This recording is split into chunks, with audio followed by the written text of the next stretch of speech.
This is the Owens Recovery Science Podcast. 3, 2, 1. Wait, hold on. I left my printout. Leaving that in. Leaving all this in. All this awkward silence staying in the podcast. All right. 3, 2, 1. Holy crap. Welcome back to another Owens Recovery Science Podcast. It's been a minute. I guess we've been busy or something, or too much baseball watching for you baseball guys. Too much preseason football for this guy. But the gang's all here for a special podcast. I think it was going to be titled How to Break Down a BFR Paper. But I think we're switching it to Kyle's Got a Bee in His Bonnet. And so here's the gist of it. A paper I just don't have a reason to wear a bonnet. Kyle saw it and got all worked up about the paper and the methodology and the physiology and the this and that. And we just started going down of, so many things come out and you'll see something like this one. Basically, BFR doesn't do anything for knee OA. And then when you look at the paper, it's like, man, there's a lot of flaws in this thing. So what we wanted to do here is kind of discuss things you should look for in a BFR paper, not just all the BFR parameters, but also just, are the physiological just basics being hit if it's going to be an exercise type paper, and also just what makes a paper in a study a study. So we're not going to go deep into freaking looking at power analysis and, is it observational? Is it interventional? I think everyone listening to this podcast should understand that stuff. If not, you can get all that information elsewhere. But what we do want to go into again is just some of the basics here. So Kyle, it's Angry Kyle's podcast. Why don't you start it off, man, of what you think? Angry Kyle's podcast. Well, we should give the title of the paper, which was ultimately really what perked my ears straight away when I read this. The title is "The Use of a Single Resistance Exercise with or Without Blood Flow Restriction in the Treatment of Pain in Knee Osteoarthritis, a randomized controlled trial, or randomized clinical trial, I should say." So published in the Brazilian Journal of Physiology? Is that correct? Of pain, I think. Pain, Brazilian Journal of Pain. So yeah, impact factor of 1.2. So not real big. Bigger than IJSPT, I believe, but ouch. Well, it is. Shots fired. I'm just stating facts here. When I can't get papers in, that's where I go. I know this is true. So anyway, I read this title and I saw single resistance exercise, and then I saw knee OA, and I immediately thought, please don't tell me that they did one exercise and they did twice a week visits and they were expecting something positive. Because if you're just doing the one exercise, you're probably not getting all the sets per week, like we've discussed on this podcast before. But kind of looping back to the point that Zach has probably made more than anyone, that you need right around 10 sets per week to see increases in muscle size. Now, you shrinking that down to increases in muscle strength is maybe a bit of a stretch, but generally speaking, a lot of times in these sort of clinical scenarios, we're kind of hoping to put both muscle on and both strength on. So this paper, their primary outcome was, it was actually kind of hard to figure that out, but it was actually the reduction in pain that they were looking to see. And then their secondary outcome were increases in strength and functional strength. I think there was another secondary outcome that I'm not quite just remembering. I highlighted them, so we'll look at that and tell you. It was to improve strength and functional capacity in patients with knee OA. There we go. Was Strength and functional capacity, not strength and functional strength. So yeah, the main thing for me that kind of got me going on that was the single resistance exercise. Started looking at the paper a little bit more closely, and other things kind of started to pop up. But it just kind of put this idea in my head of maybe it might be kind of fun to just talk about, well, how do we, there's so many papers that come out, and you can't read all of them, so how do you sort of maybe quickly look at something and decide, okay, this one's going in the garbage pile. Maybe I'll grab this paper and I'll have it. And if for some reason I need to read it on down the road, I'll pick it up. But I in the end, I was actually kind of happy that I read this paper a little bit further, because I thought there were some good parts to it that we can discuss a little bit later. But I just thought there was a major flaw in that they used a single exercise for 3 sets on the whole, and they did it twice a week, and we're expecting some changes from that. So what do y'all think? What do you look for when you pick up a paper and you're just gonna try to start figuring out if you even want to read it? The title. Yeah, title. I was gonna say, you don't just read the abstract and take it at face value and go from there. Well, I don't know. I'm asking. What do you do? I mean, if you're asking me, I look at the title. Number one, is there any red flags? No. Then I go, all right, well, here's the abstract. I typically jump right to the results of the abstract and just kind of go, what did they find? Then I'll kind of look at, well, but I look at the abstract first pretty thoroughly. And from there, then I typically go to the methods usually, just to kind of look at the methods and, see if there's anything that sort of, piques an interest or makes me go, I don't know. This doesn't make a whole lot of sense. But that's me. What do y'all do? Well, I looked to who the authors were, because now being in this so long and knowing so many people in this area, I have a pretty good idea of who I trust and who I don't trust, and not really recognizing these folks and then reading into it. They have done a little bit of BFR stuff before, but not a lot. And so I'm already like, okay, are these kind of BFR newbies? Because then I want to really look at what their BFR methods were. Did they do it right, as far as what we know that should have an effect? And then, like, we were discussing that paper on our call the other day, and we're going through it and want to breaking it down, and like, I'm not sure if I trust it. And the next thing I always look at is, if I can get it, who was the reviewer or the editor? And we saw on that one it was Jeremy. And it's like, okay, well, Jeremy's pretty sharp and he's pretty detail oriented, so he doesn't let things usually just slide through very easily. So that's a quick, like, okay, I can look at that and see what's going on. You guys? Yeah, I would say I would probably do something pretty similar. Obviously you're going to read the title because that's how you're going to find it. Scanning, whether that be through Google Scholar or like a PubMed search, whatever you're looking for, you're just scanning the title. From there, I'll kind of graze over the authors as well, see if I recognize anybody, and then go to the abstract.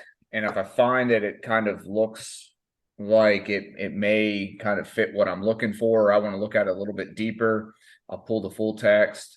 One of the first things that I do when I get the full text is look at the purpose of the paper, because that will set you up or clue you in on what specifically they wanted to look at. And just quickly how to find that is typically almost always in the last paragraph of the introduction.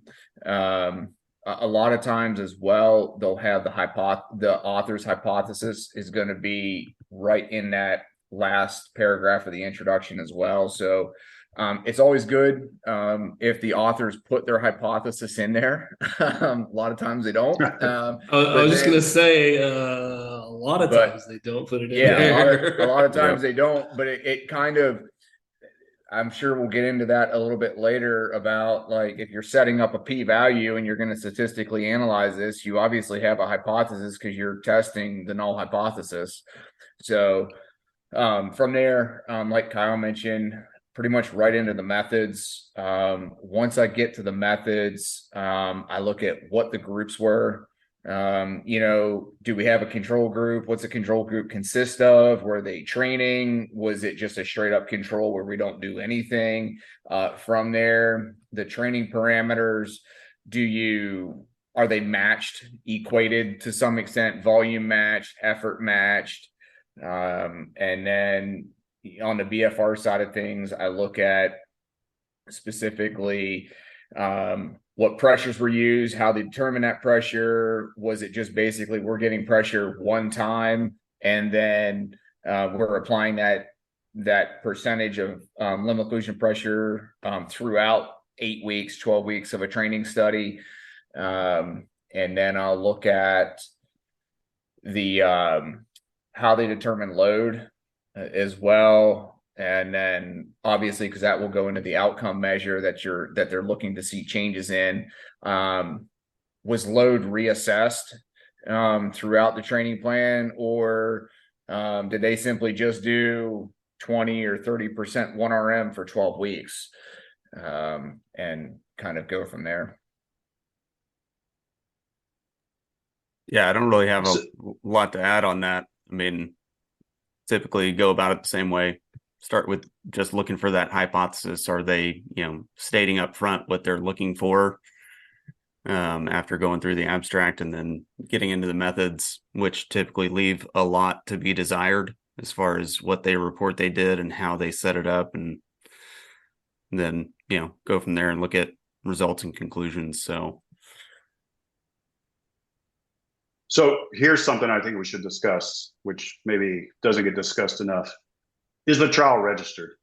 So this was obviously an interventional trial. It was a randomized trial that typically you would want to be registered on clinicaltrials.gov. And so if people don't know what clinicaltrials.gov is, it is where if you are doing a interventional study or any study where you randomize into 2 groups and you have an intervention, then you should register your trial.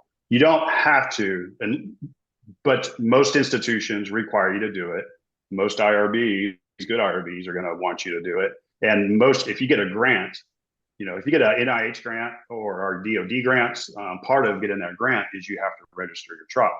And so when you register your trial on clinicaltrials.gov, you have to put what your hypothesis is, what your methods are, and what your outcomes are. And one of the main reasons you register trials now is to show negative results, right? So if your results don't meet it and they're negative, lots of times people won't publish those trials or will fudge around what that says to try and show a positive result. It's much easier to get published with a positive result. This is a way where you can see the results of that trial if it was negative. I couldn't find this one on clinicaltrials.gov. So doesn't mean that they broke any laws. They might have not been required because it wasn't funded or it wasn't through their institution. But that's a way to try and get a hypothesis out of something here. Just as an aside here, what's crazy? I go through clinicaltrials.gov every so often just to see what people are doing out there nowadays. Whenever we were first registering some of our trials, it was like 1 page, like maybe a page is 10 trials typically, and I think we barely saw 10 trials in there. You know how many trials there are? And I went through to make sure there wasn't, like using weird terms for blood flow restriction. It wasn't actually BFR. What do you guys, how many guys do you think there are right now? Are there over 100? Mm-hmm. Yeah, I was going to say, I think it would be over 100 now. I don't know. So you're just doing the over? That's how you're well, let me go 99 in remembrance of Bob Barker.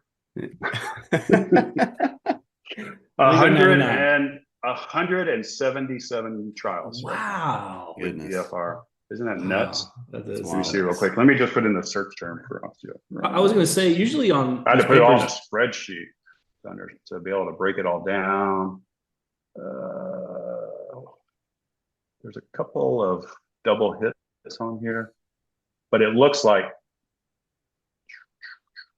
20 something, because some of these they hit osteoarthritis with 2 terms in there, but over 20 osteoarthritis and BFR trials alone right now that are in there, which is pretty nuts. Yeah. Okay, so But it's pretty common on these papers when they publish them to list their trial registration number and stuff. Right. Yeah, if it's registered. Yeah, if it has been. So this one didn't look like they listed that. So The higher impact the journal is, the more they're going to definitely require that it's registered. You know, like I pointed out, my friend Dan Rowan, when they got in New England Journal of Medicine, he said that was one of the hardest review processes he's ever been through. Like they broke down everything they had in their paper and compared it to what their clinical trials registration said. And if they varied off of that one iota, they got hammered on it there. So, you know, these big impact journals, they really go back and see what your hypothesis was and if you stuck to it. And did your methods follow exactly what it was there as well? In the methods on this paper, it does look like they registered with some sort of registration on the Brazilian side, maybe. Okay. So it that doesn't might look like be clin where trials, but maybe their version of it. Okay. But that, again, it's not a, you know, most everyone from around the world will register here, but maybe, you know, because it was done in Brazil.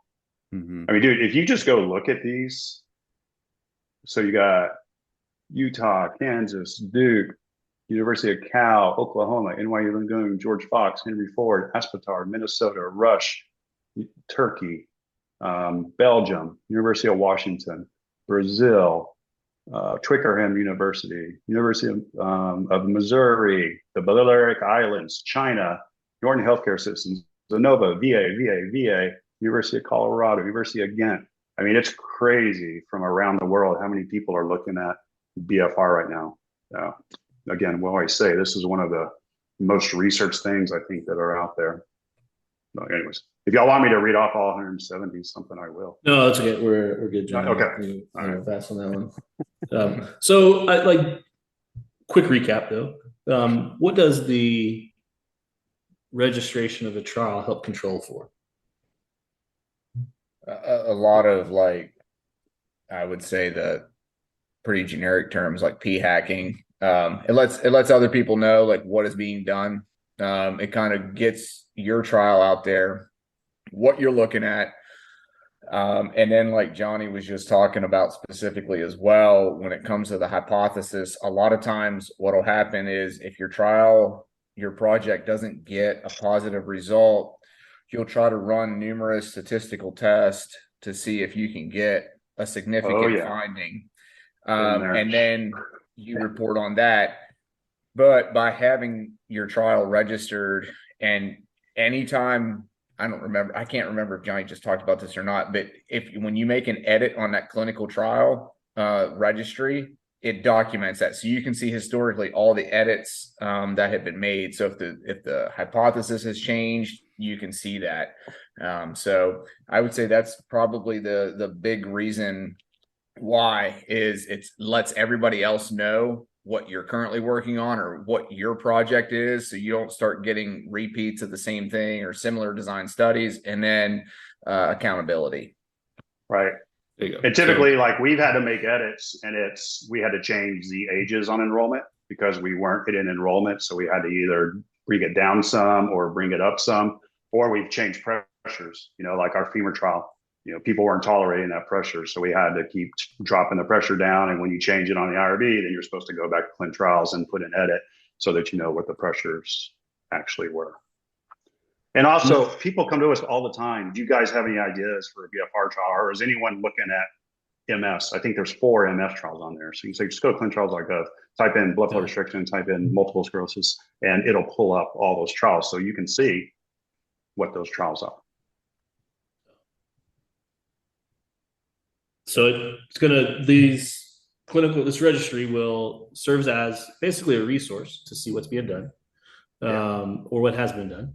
And then also as a means of improving the quality of research, because it's a lot harder to engage in kind of fraudulent behaviors and that sort of thing when you've already kind of put out there what you're doing. You can't just go back and change it. So, which, as, you know, Zach mentioned p hacking. There's also, which is basically you're just kind of manipulating the data until you get a significant result. There's also harking, which is hypothesis after results known. So basically, you don't even put out a hypothesis like we kind of referenced earlier, but you just kind of come up with one after the fact, after you see a result. A newer thing that's coming out that is not done in any of the physical therapy journals presently is something called registered reports. Have y'all heard of those? Just for I me. have. Yeah. Kyle Kimbrell. Yeah, from me. The Journal of Kyle Kimbrell is where I well, got and that. I mean, I don't deserve credit for knowing this stuff. I get it from Eric Maida and PT Inquest and the folks at Everything Hurts are kind of the two people groups that I kind of rely on to at least try to stay up on that. But registered reports are kind of neat because there are some ways still to kind of get around clinical trials.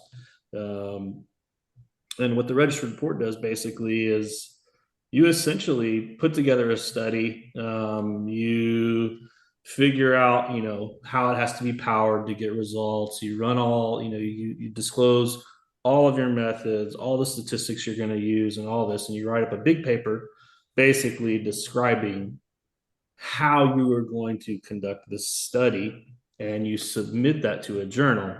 And the journal kind of puts it out there. You go through this whole review process and whatnot.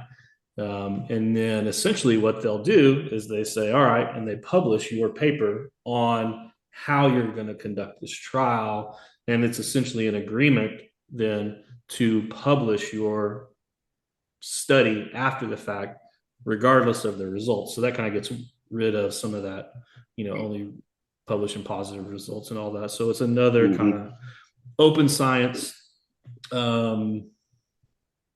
thing that is coming up, if you will. But unfortunately, none of the PT journals presently are doing. I I don't think I know of any of our journals that do that. Yeah, no, they're not. It's not a thing yet. So, but hopefully. Well, another thing on clinical trials registration, their number one, if you read their kind of mission statement, number one is also for patient advocacy, to look and see if they want to find a trial. Which you might be like, well, what patient's going to go on there? But a buddy of mine has terminal cancer right now, and I've been looking through the registration because he's willing to go anywhere around the world to see if for his specific cancer is there a trial. And you can also look when you go on there, it will say if they are recruiting, if they're recruiting by invitation only, if they've stopped recruiting as well. So if you have a patient with a certain condition that maybe you think BFR would be useful, and you can always look there and see if there's a trial in your area or that they'd be willing to go to. If I had MS or something, I would go over to Colorado and have Dr. Menaggio put me through his trial. You can email Johnny at info to get Dr. Maniago's address. Yeah. Just show up at his house. Hey, Mark. No, go to Clint Johnny Charles. Owens sent me. He's got, I think, 3 on here. You can pull him up. It even has his email. I'll put his email out there on Twitter. Yeah, that's too funny. Okay, well then, what do you look for from a BFR standpoint? And we put this out in our position stand paper. Jeremy put a great one out a long time ago, kind of like a call to action for studies. So what are the key parameters that you guys look for to understand, did they even do BFR right? Yeah. Or what do they report? Well, I mean, the big one is the individualized pressure. And I think kind of branching off of that, you have to go, well, can you individualize pressure with the device that was used? Yes. So that, those are kind of at least if we're just talking BFR, that's kind of the main thing that I'm going to look for is, did you do this? Because I know it's going to affect the results in one way, shape, or form. But, we've started to see a number of papers. In fact, Nick, our buddy Nick Rolnick, he wrote a letter to the editor on a study that was a volleyball. It was on volleyball players, I think. But they basically use a device that advertises that it can't fully occlude a limb, and then they stated that they used a means of individualizing pressure that Dr. Lineker has published based on circumference and cuff width and all that.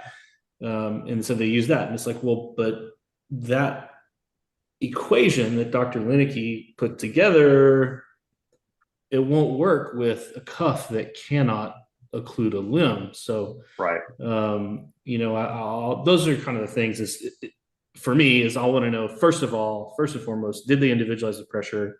And then how did they go about doing that? How did they measure it? Was it some sort of validated way of determining that pressure? That'd be where I would start. Well, and to know that, then what we got to know is what width of cuff they used and what system did they use. So lower for instance, especially, I would say. So for instance, this paper used a 7.5 centimeter cuff, which is 3 inches. That's pretty narrow, right?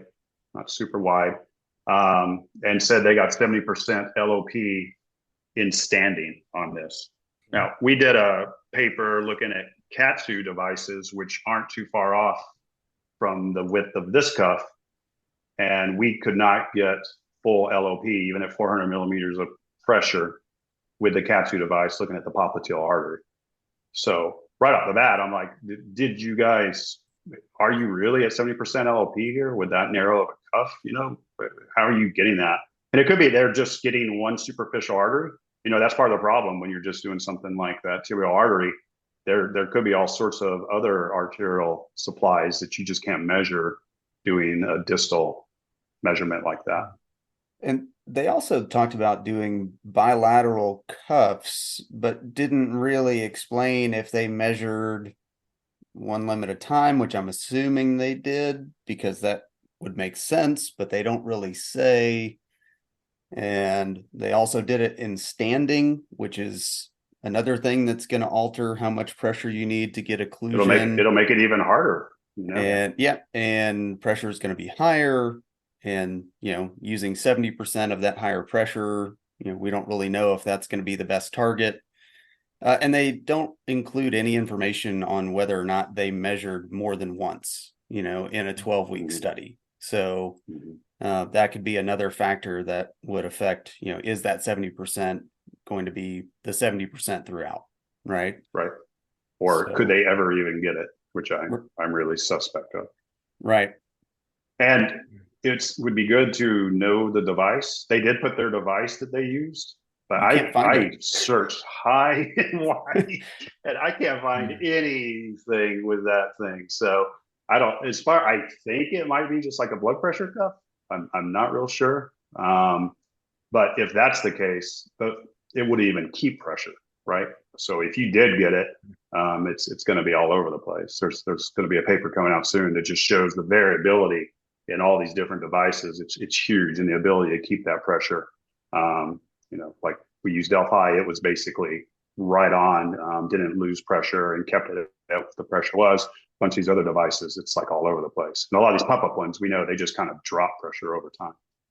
So was it really BFR then at that point? Okay. What else do y'all look for in a BFR paper? What was their set rep scheme? Do they follow kind of what everyone is typically doing, which doesn't mean they have to do it, but if you don't follow that, I would like an understanding of why you maybe aren't doing higher volume, which is what BFR typically requires because you're trying to get to fatigue. Like they call this a 12-week interventional study. I would almost throw those first 2 weeks out as practice sessions.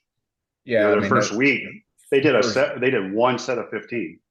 Yeah, it's kind of junk, Yeah.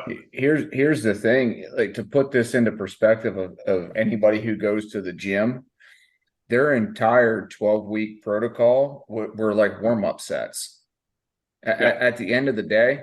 So I don't think we formally talked about what they did, but they basically did. Well, what?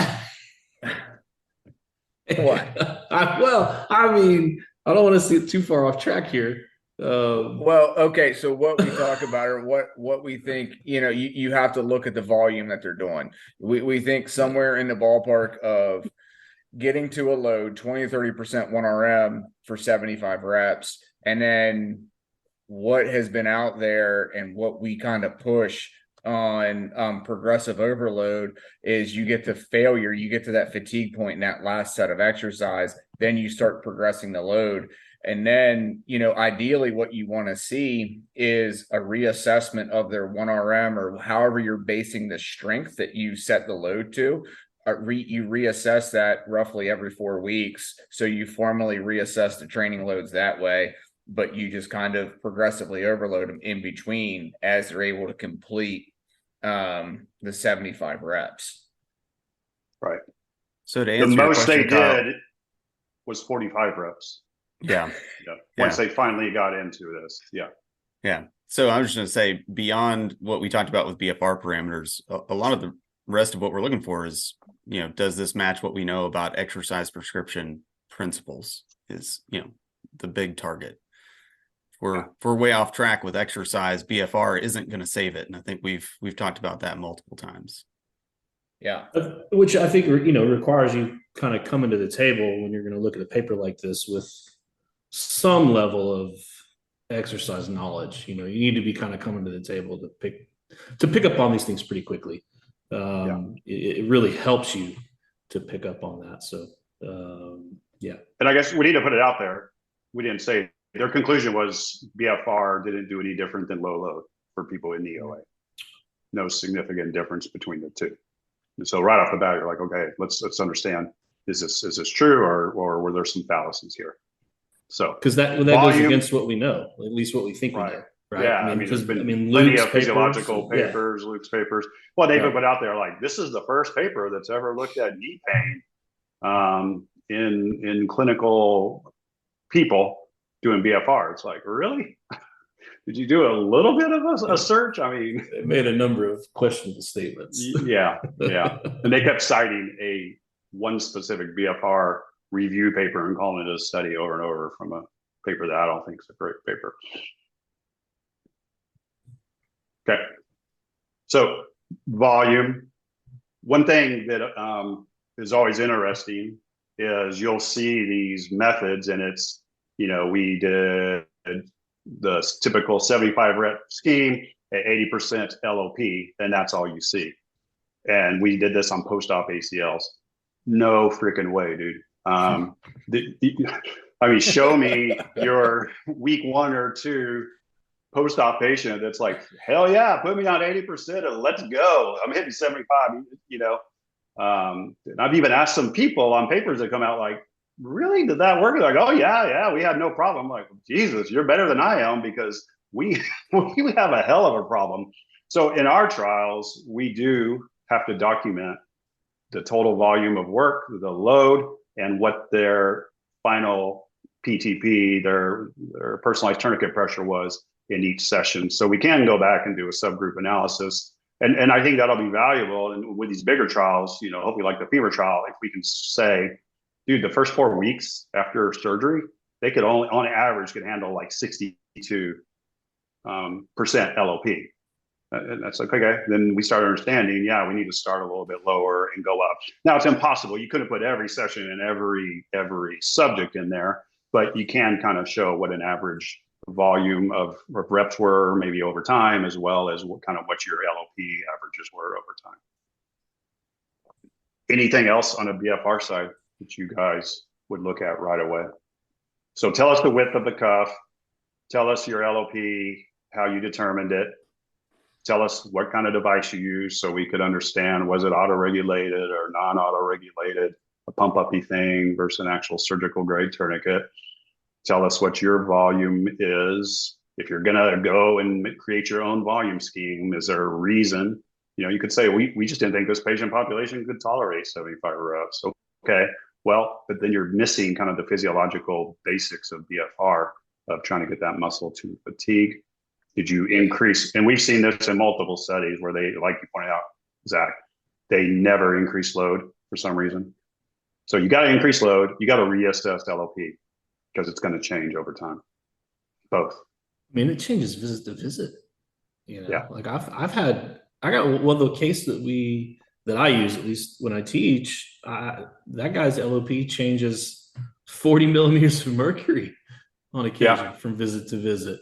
Now, I think he's an outlier in general, because I wouldn't say that was the common thing to see. But I mean, I think you just measure it every time. rather than one. I jacked my knee up recently trying to do young man things in an old man body. And so I've been doing a bunch of BFR on my leg. And my LLP, I measured it the other day, and it was like 29 millimeters of mercury higher than the last one. And I was like, motherfucker.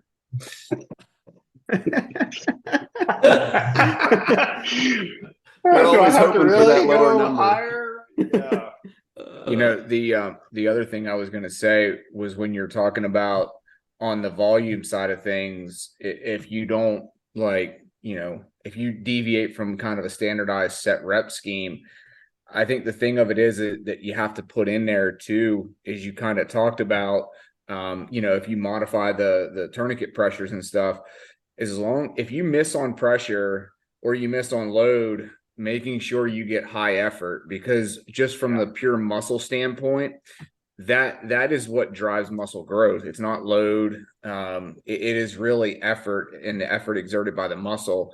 And so, who knows, you do 45 reps. Are you fatigued? I probably doubted it at 30% of your 1RM, versus you get those people that just don't tolerate the pressure in the cuff, or you can't really get to a load that you want, but you take that last set to the point of fatigue, and the muscle's going to respond at that point. It's exerted a pretty high effort at there, and we probably maximize what we're getting out of it. So I mean, I would love to see some of these studies, like Johnny already mentioned in what you're getting at, report on if anyone got to failure, because I would suspect that a lot of the BFR conditions that we read about in these papers, people were broken the hell off and got to failure, where the comparison group did not.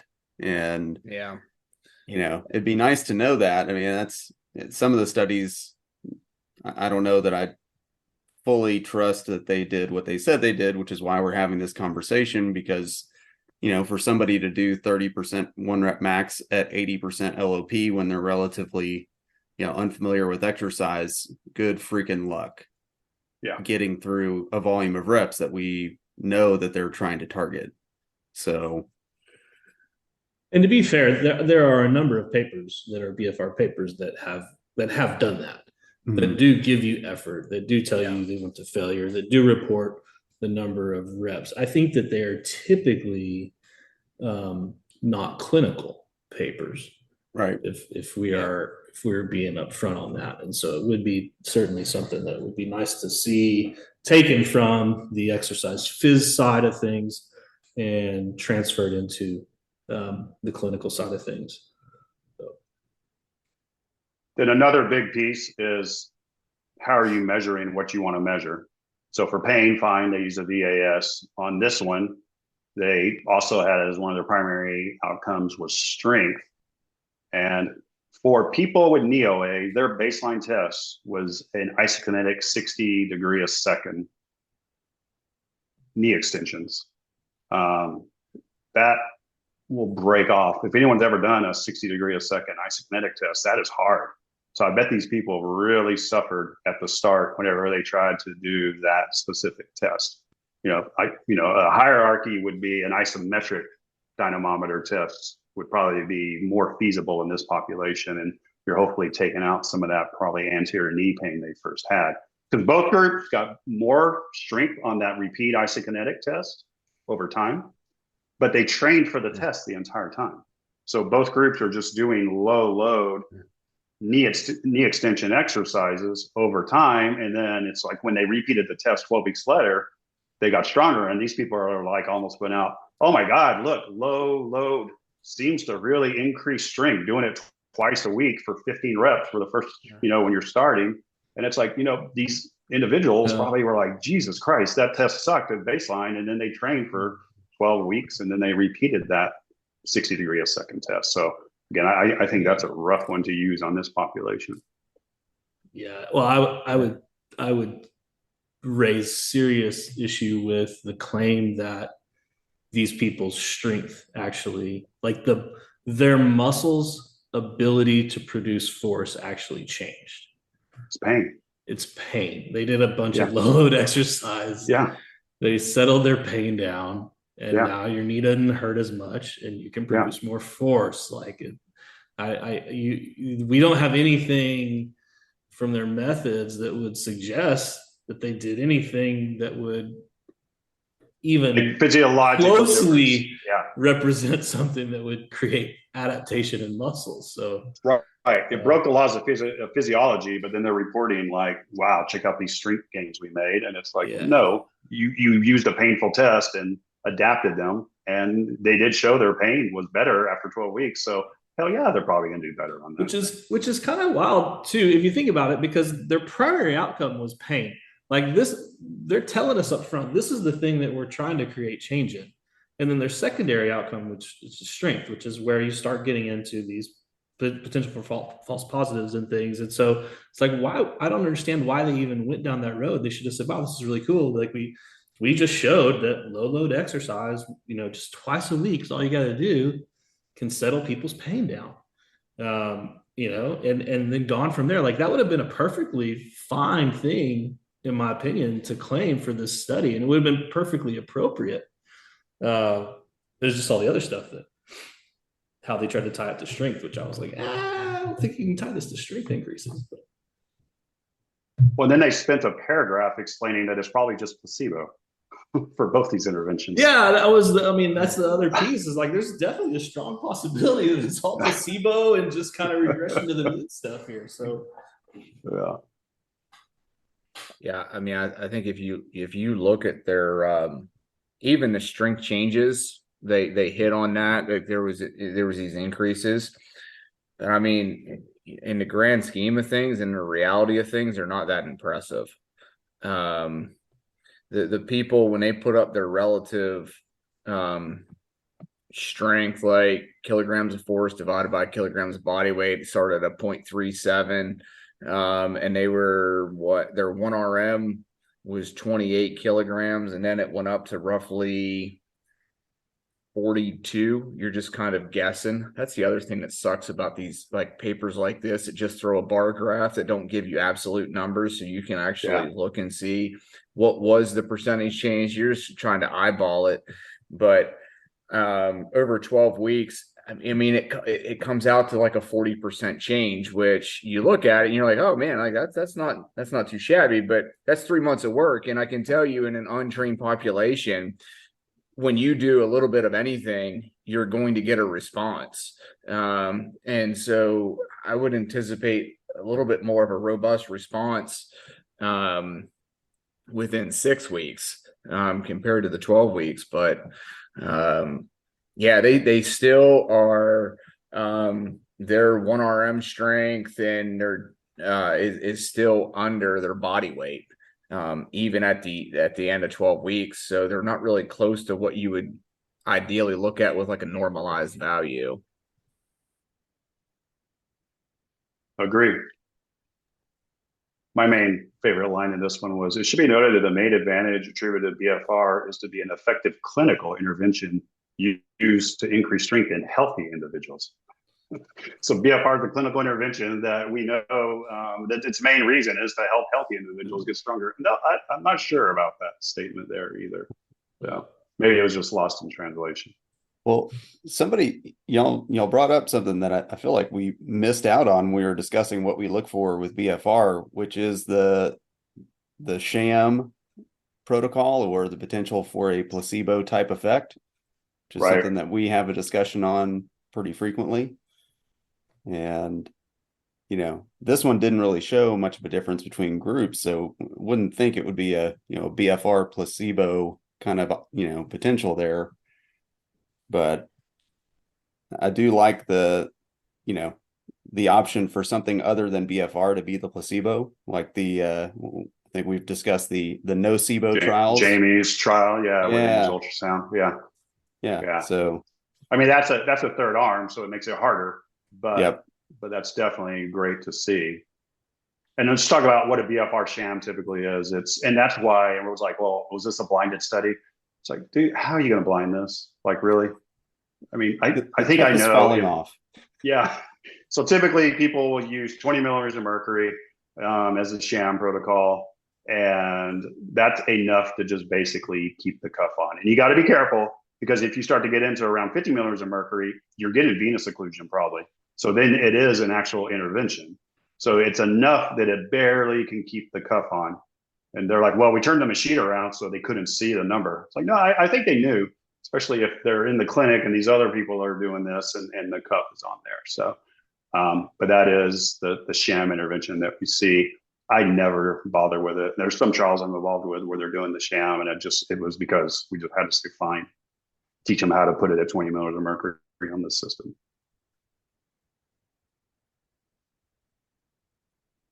And then, here's the caveat. Their conclusion is the results of our study show BFR with low intensity resistance exercise does not produce any additional effects on muscle strength and pain compared to low level exercise alone. And people would see that in the abstract and say, well, there you go. It didn't work for NeoA in that trial. And I think this trial basically would say, well, there's a bazillion flaws of why you didn't see a result. I mean, they did the clinical dose of exercise. They did 3 sets of 15. It was. I think it's 3 sets of 10. Isn't that what they teach in PT school? That's the clinical dose. Then they went over and above. Yeah.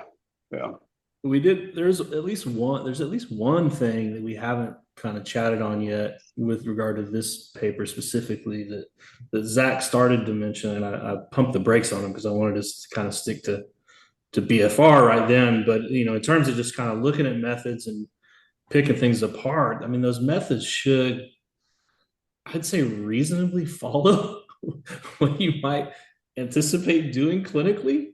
And so, Zach, you want to kind of elaborate on that and what I'm referring to here?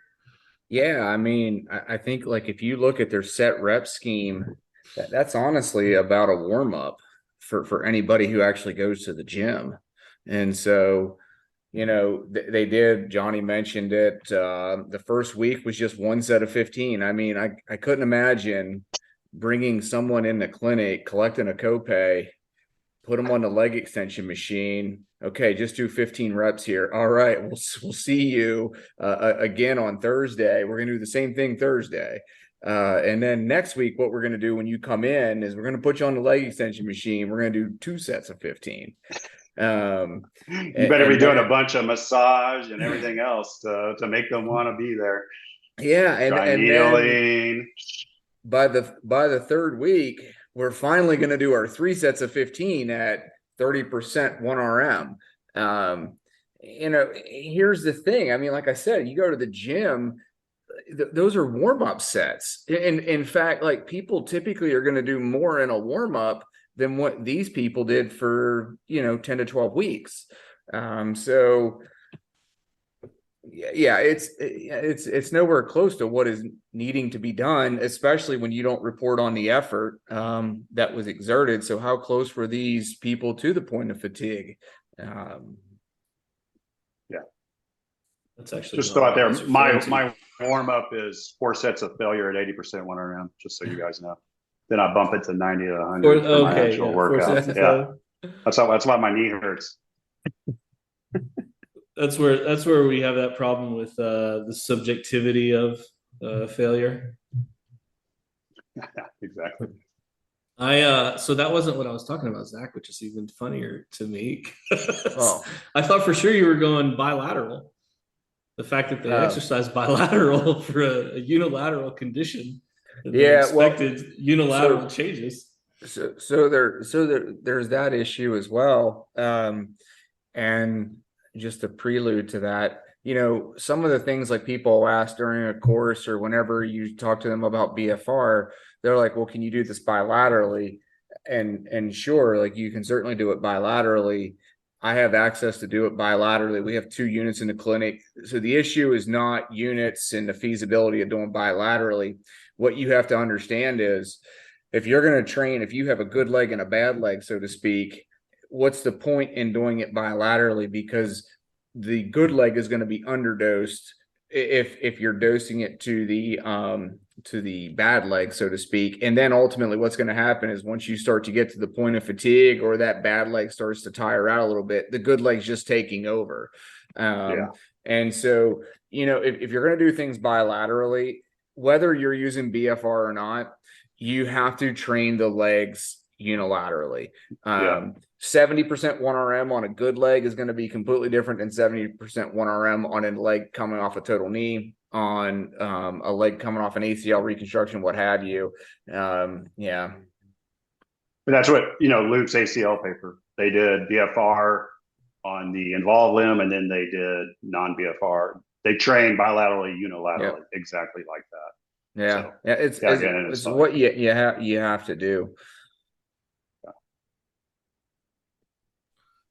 So because we didn't really state super clearly exactly what they did here, but they basically they did BFR on both legs, but they trained at a 30% rep max of a bilateral number. So you've got, who knows what type of work the involved limb is actually doing is a problem here. Yeah. I'd love to have a force output on each leg to see what the actual output was. I bet you the good leg was really taken over. It's just like, I made a comment the other day, I think it was at USC, where, just a demo exercise, we had somebody do squats with, a cuff on one leg. And I'm like, now we're having this done here to kind of show just kind of what you're doing. But I would tell you clinically, I've never once done bodyweight squats with a cuff on one leg. It just doesn't make any sense at all. Because the leg's gonna get tired. You're gonna offload it. There's never mind. It'll be a real ugly squat. Real ugly squat. So any kind of bilateral exercise clinically, I just start going, well, are we still doing rehab here, or are we actually doing performance? Because if you're doing bilat, to me, that basically means the capacity is the same on both sides, which I start thinking, well, maybe this person needs to be pushed off to a different professional at that point. Yeah, that's doing that for a movement pattern. And you don't need to be putting loads and BFR cuffs on it. If you want to train a squat, but that's not the way you need to do it in the clinic. Right. At least from a strength and hypertrophy standpoint. Yep. All right. So did we crush this study enough? Did we make some enemies here in Brazil? We did. Because I did say this, there were some things I liked about this study. One of those was they actually did pretty good reporting of their exercise intervention on the whole. And part of that had to do with they followed the consort guidelines, which I'm not real familiar with those. I know I kind of put in our little agenda, the tidier and the CERT guidelines. Consort's another one of those, just like a standard way of reporting the interventions that are done. And so I was like, I think part of our ability to pick this study apart like we are has to do with the fact that they actually followed some guidelines in terms of how they reported their methods. So I actually really appreciated that about this study. And I don't ever like to just trash something. They also did try to progress some loading throughout the study. They did reassess rep maxes frequently. That was good. Even though they still underdosed the volume at the new weight, it was at least done in a somewhat progressive manner throughout the study. Yeah, for sure. And they reported LOP, and that's good. They reported cuff width. They reported the system they use, even though we have no idea where the hell that thing is or came from. But then you look at it, LOP probably wasn't really there, and your design just kind of failed after that. And they use good measurements. I mean, they got a Biodex. They're doing. I don't know why they wouldn't just do an isometric instead of an isokinetic, but yeah, I would love to. It's somewhat they never report that, and you can't in studies. But the coefficient of variance on those baseline measures at 60 degrees a second were probably just all over the place. So how valid even are those things? We, like in our ACL trial that's going on at the base right now, they have to hit within, we have a threshold of coefficient of variance that they report in the red cap. And if it is above it, that test isn't valid. They have to repeat the test and get their CVs within line. So, we're not going to report that. We'll probably have a blurb that that's what we made them get within that limits. But you never see that reported that they were really looking at that on those tests. All right, Angry Kyle, what else? Did we hit it all? I mean, I think we kind of covered all of it. So if we recap everything, the way we look at a paper, just kind of quickly to decide if we care to give it more thought, would be title, then maybe kind of skim the results to see if they're divergent from anything that we feel like we understand. Abstract, and then from there really we would start kind of picking apart the methods and looking for some specific things with regard to BFR, whether or not they use individualized pressure. Can the cuff reasonably do that? Did they tell us how they determine pressure? Did they reassess pressure? Then how did they figure up loads? Did they progress loads? Did they report effort? That kind of thing. Look at the authors. Do you recognize any of those names? Which we have probably a better ability to do that than a lot of our listeners might, at least at this point. Hopefully, at some point it kind of evens out. But you can look at the journal too. Is it a journal that we know? It doesn't mean like you got to be in a reputable journal to have a good study, but it definitely helps increase the likelihood of that. Probably. Was the trial registered on clin trials, that kind of thing? Did I miss anything? Did we just adhere to basic exercise kind of guidelines and rehab? Is it breaking the laws of physiology? Is it breaking the laws of physiology? Which unfortunately it seems like this paper might have been.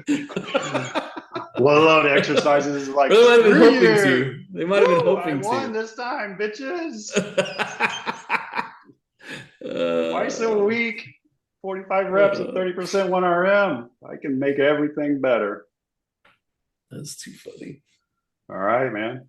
Well, I think we nailed it all there. Hopefully, when people start looking at these BFR studies, there's, one way to get published now is inflammatory titles. We've seen that. BFR does not work for. So look a little bit deeper into the way they did these things and understanding the physiology. What Zach's saying with the 10 sets a week, that's pretty, I adhere to that now with everything. So cool. Well, that was maybe our quickest podcast ever. This is the kickoff to many more to come. We have a ton of papers to start going through and some guests that we're finally reaching back out to. So we're going to have quite a few more good ones coming out now. I've got some papers that I'm pretty interested in for us to go over. And other than that, I think peace, we're out. Cheers. Thanks, fellas. All right. Talk soon. See ya. See ya. Yep. Thanks for listening to the Owens Recovery Science Podcast. Owens Recovery Science is a single source for PTs, OTs, ATCs, DCs, MDs, and other medical professionals seeking certification in personalized blood flow restriction rehabilitation training. Find them online at owensrecoveryscience.com. One last thing before we get out of here. First, want to say a sincere thank you for listening all the way through, but also wanted to remind you that this podcast should not be considered medical advice. It is strictly entertainment. It's a way for us to try to keep up with what is ongoing within the BFR world. If you require some sort of medical attention, medical advice, please seek that from a licensed individual within your state. Thanks, and we'll talk to you soon.